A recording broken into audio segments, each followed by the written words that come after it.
It's a pleasure to be here. Thanks for all of the organization work, Megan, and I'm really happy to be able to speak to this group about our survey.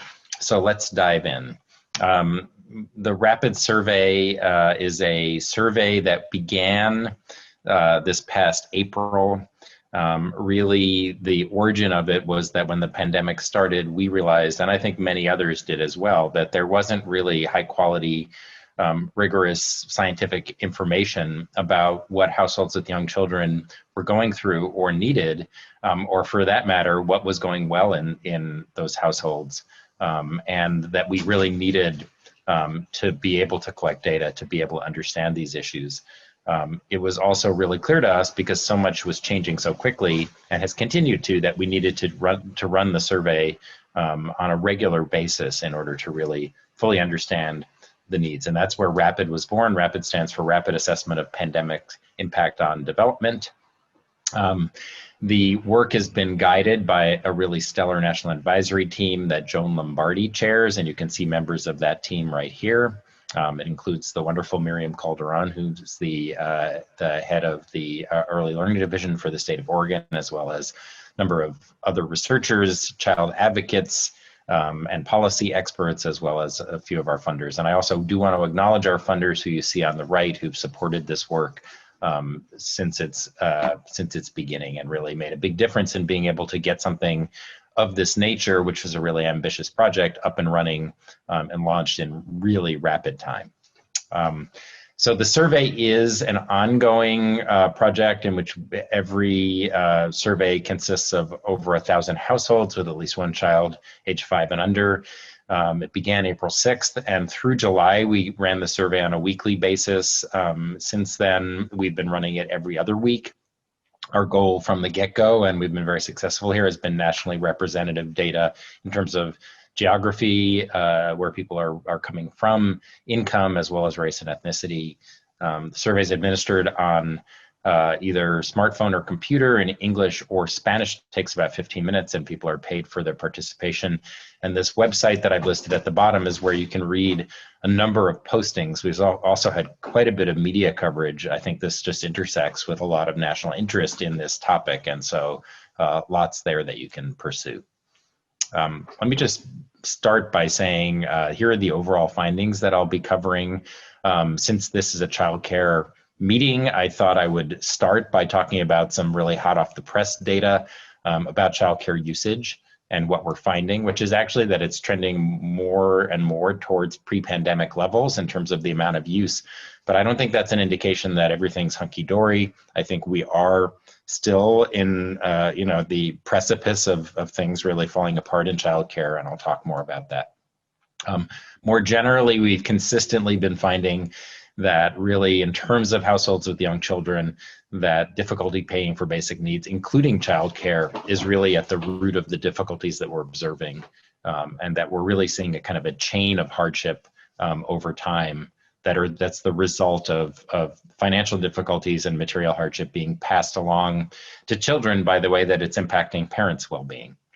We're also clearly seeing a lot of intersectionality in terms of inequality gaps in early childhood based on race and income and ethnicity in many areas that we're observing in terms of family well-being. And I'll just conclude by making some remarks about why all of these findings are so critical for us to understand and address and really disseminate our knowledge as researchers and as practitioners who are concerned about well-being in early childhood, based on much of our research and the work of others on healthy brain development, and why the early years are so important.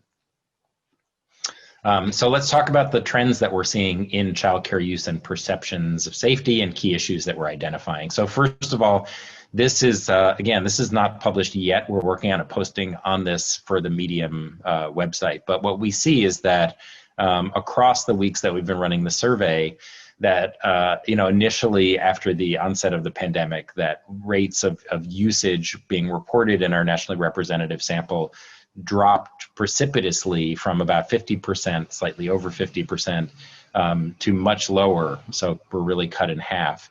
But that there's been a pretty linear trend across time in how much usage there's been, with the exception of week 13, which we're still trying to figure out. That's actually was the first week of July, but we're not exactly sure what that anomaly is, other than just sort of some random noise in the data. When we look at the usage split by income groups, we have sufficient sample size to be able to do subgroup analyses. You can see greater usage among higher income households that was present before the pandemic, 60%, and that those numbers again dropped off precipitously but have moved upwards. Lower usage rates, under 50% for lower income households. And by the way, these definitions are lower income we define as 150% or greater below the federal poverty guidelines, based on 2019 income levels.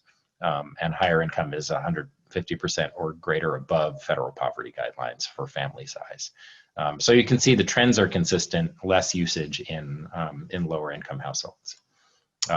Having said that, even though the usage rates have continued to kind of move in the direction of what they were beforehand, it's not because everything's great and people are feeling comfortable. In fact, when we asked people about how comfortable they felt returning, you can see that if 1 and 2 are sort of people expressing either huge amounts of concern or a fair amount of concern, and that we have close to 60% of our households saying that they don't feel particularly good about returning to childcare. And if we look here at the reasons, you can see that the primary reason that people are not able to return to childcare is due to concerns about safety.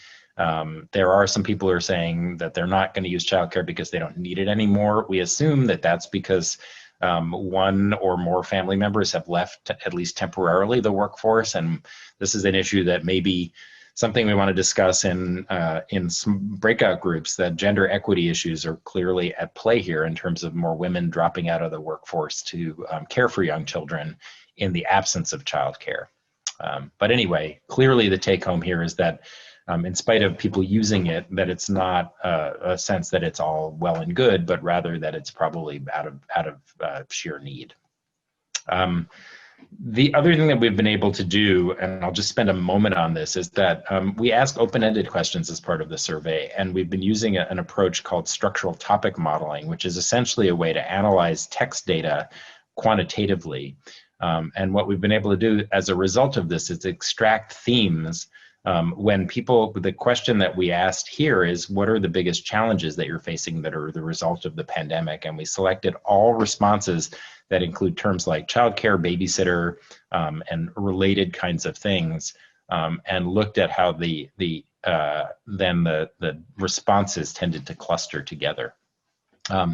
When we do these kinds of analyses, the topics that we pull out, and here you can see a list of many of them, we can then look at how specific topics relate to things like adult well-being or emotional distress. And here you can see that there are a number of topics, but that there are some ones that are particularly high. The y-axis is on a scale of 1 to 100 in terms of how much they're associated with adults reporting emotional distress. And what you see here, topic 9 and topic 6, I'll just pull out and show you. Topic 9 is on the top left, and it really has to do with when people report childcare and who are having a lot of emotional distress, it's really because they're having difficulty paying for childcare. The topic 6 on the bottom is the second sort of highest emotional distress item related to childcare, and it really has to do with isolation, either adult or family isolation, or child isolation in terms of missing childcare. So I think those are some noteworthy themes, and we're going to continue to look at these particular kinds of analyses and publish on this, not only about how childcare might or childcare themes might be associated with difficulties in well-being, but also might be associated with increases in well-being. And we can do that for both adults and children, since we have data on both adult and child well-being in our survey. Okay, So I'm going to move on to the next topic, which is really this idea that there's a chain reaction of hardship that we've observed. When we started our survey, we found very quickly that a large portion of caregivers were reporting increases in difficulties from the start of the pandemic. So this is from way back in April, our first survey. You can see that immediately after the pandemic, 68% reported an increase in stress, 48% reported a decrease in family income, 34% reported delaying seeking healthcare. I want to note that that number in terms of well child visits has remained stable across time. So about a third of our sample is not participating in well child visits, which is obviously concern for early screening and detection of developmental delays, as well as identification of maltreatment and other things. The issues that are driving the difficulties that we're seeing, as I mentioned, really have to do with material hardship. But I think one thing that's noteworthy is that difficulties are not equally spread across our entire sample. In fact, what we see, and you can see this here, is that lower income households have struggled more. So this is, again, relatively early on in our survey, and the green line shows that for lower income households, levels of distress were actually increasing over the initial weeks of the survey relative to middle and upper income households that were actually showing a decrease in these kinds of challenges with mental health difficulties in children during those first few weeks of the survey. Similarly, adult emotional distress, same thing, lower income households increasing in these kinds of difficulties across time, whereas middle and upper really kind of leveled off, adjusted to life under the pandemic, and we're showing kind of even a decrease in emotional distress. One of the things that's particularly noteworthy in this early finding is that the thing that was driving lower income adults' levels of distress more than anything, it wasn't fears of getting sick, it wasn't unemployment, it was specifically lack of food for children that was driving that. And I think that was sort of our first inkling that material hardship was an issue in our sample. We've continued to find this across time. We see that the more financial difficulties that people have, and you can see this sort of stepwise levels of financial difficulties, that the greater the emotional distress being reported by both parents and in terms of parents on behalf of their children are. And we see this unfolding across time, and I think this is particularly important. So this is a longitudinal relationship that we're finding where in a given week, if an adult reports financial or material hardship, that's predictive in subsequent weeks of higher levels of caregiver distress, and that is actually mediating the relationship between financial and material hardship and child distress. So essentially, if you want to know what's proving the most challenging thing for children, the mechanism is really that it's caregivers being upset because of their own difficulties covering basic needs for their family. These are not insignificant numbers, and I think this is really important to point out. So as of mid-July in the survey, 20% of the families that we were following were reporting that they were having at least one area in which they were experiencing material hardship, including things like food, housing, and utilities. But that number by August, when the CARES Act and the supplemental relief, for instance, the $600 a week unemployment benefit and moratorium on evictions ended, the numbers had increased substantially. This is a slightly different question. We asked people in mid-August, were they worried about having enough food in the next month? Were they worried about getting evicted? Were they worried about having their power or their electricity or water turned off? And you can see that now we had 42% of all households saying that that was the case.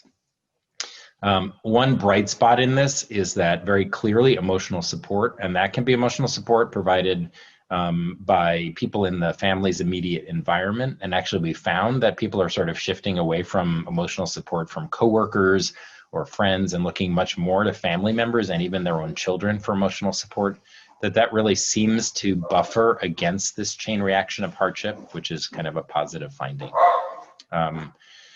We have also been finding that over the course of time that parents are really doing it all. And I think this is a really noteworthy finding. What we see here is that parents, more than anybody else, are really the one who are caring for their older kids' online learning, as well as being the primary caregiver for younger children. I think this is noteworthy in part for this group because there's been so much reporting in the media about pods and pods being used by adults for taking care of younger children as an alternative to daycare or school. We're not seeing that in our data. We don't think pods are really happening. They seem to be a kind of nice, like affluent invention, but not something that is being heavily relied upon in the general population. The structural inequalities that we're seeing in our data are really staggering and or perhaps the thing that we most need to really focus on.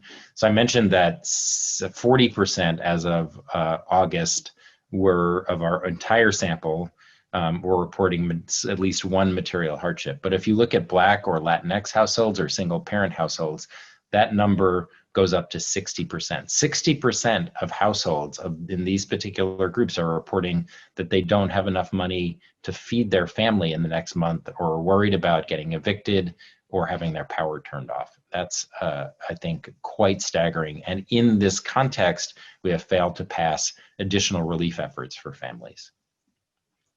I think another particularly noteworthy finding is that being in particular a household of color and being of middle or upper income does not buffer you from these financial and material hardships. So these are low income Black, Latinx, and white households, and this is the proportion reporting material hardship, and you can see they're about the same.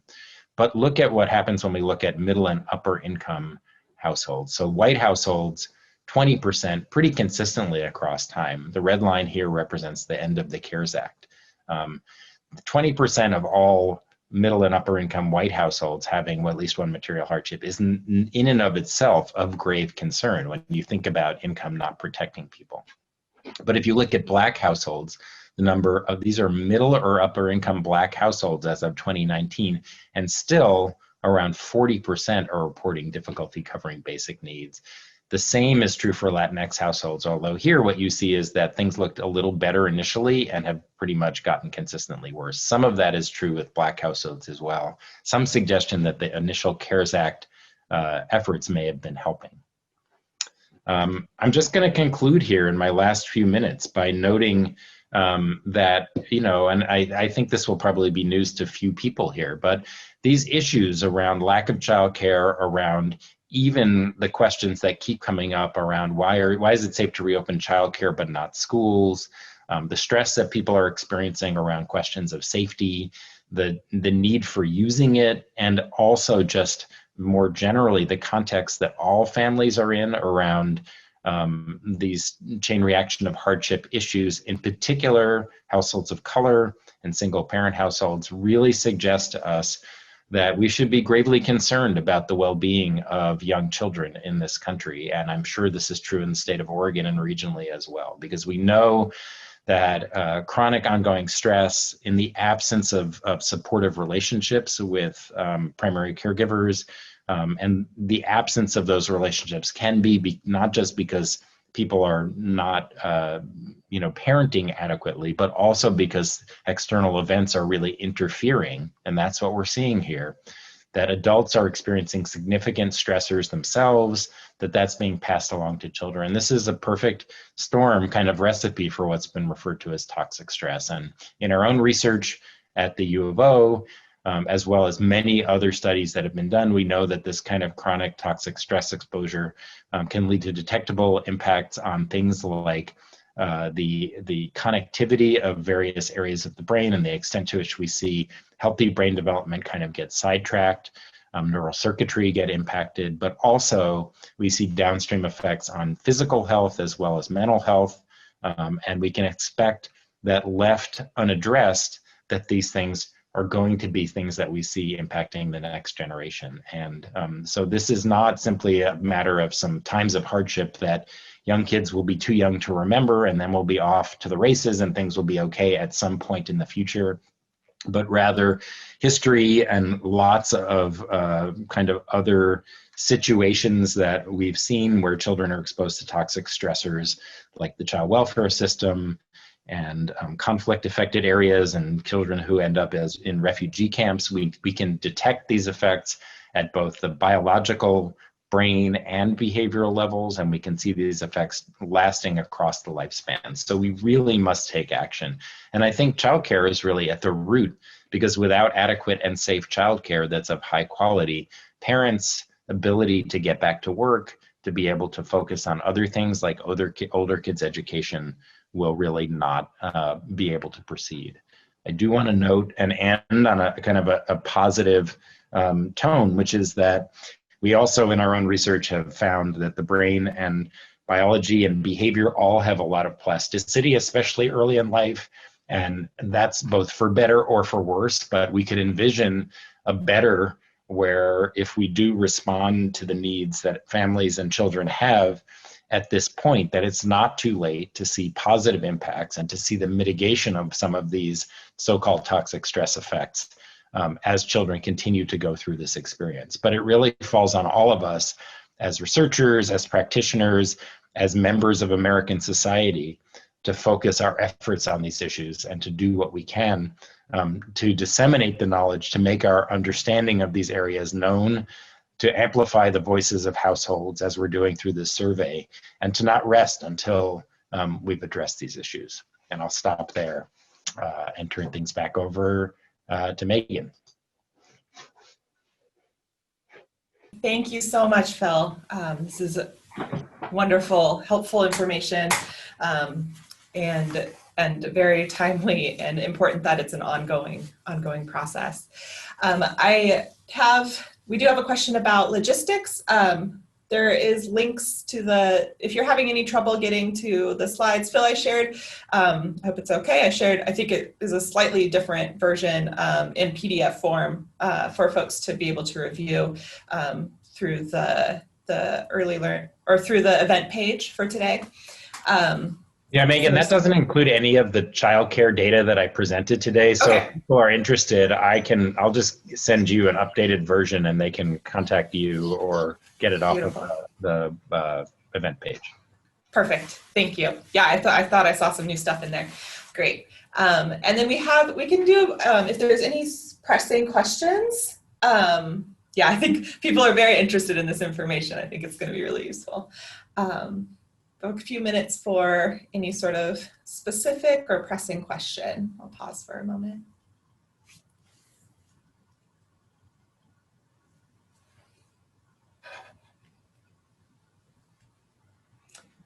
All right. I just had one thought.